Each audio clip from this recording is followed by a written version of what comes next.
Hi guys! Andito ako. Guess what? Andito ako sa isang bahay. And, oh my God.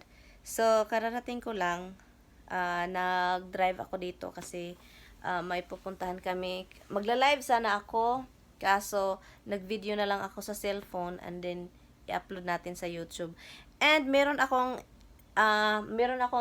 nabasa na comment na si Nuri De Viga. Nuri De Viga, hi sis. Thank you so much for watching.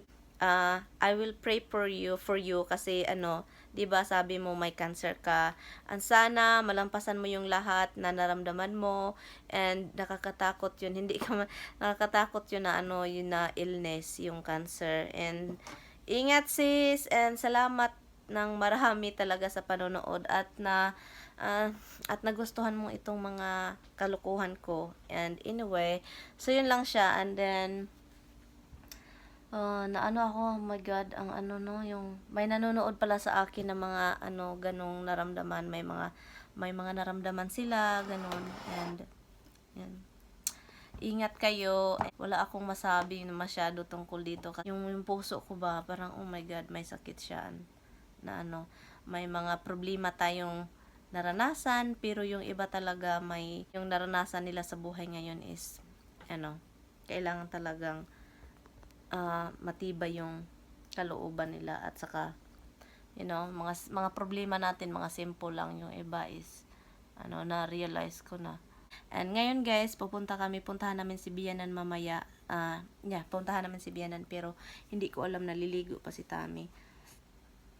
So, ngayong video na to, i-upload ko to siya sa YouTube at ginawa ko siya talaga ngayong araw.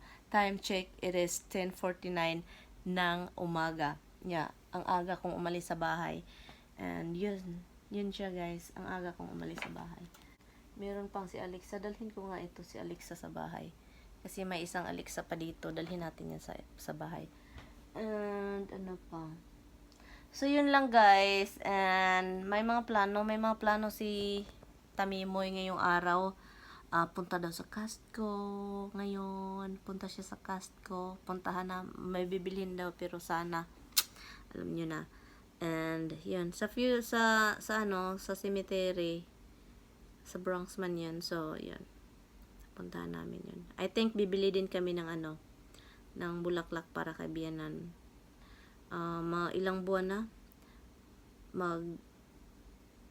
almost 3 months na si Bianang nawala almost malapit na talaga, malapit nang mag 3 months nung nawala siya. So puntahan lang namin, bisitahin namin yan. I'm sure wala pang nakabisita doon, wala pa talaga, but anyway, so yun guys. Bye guys. Yun lang guys. Sis Nuri Viga, ingat and I will pray for you. And yun, ingat lang talaga. And sana malampasan mo yung naramdaman mo ngayon, yung cancer mo na mawala talaga sana. And yun lang. And salamat sa panunood din sa inyong lahat dyan. Salamat. And yun lang talaga. Bye guys. Ingat po kayo ha. Bye bye.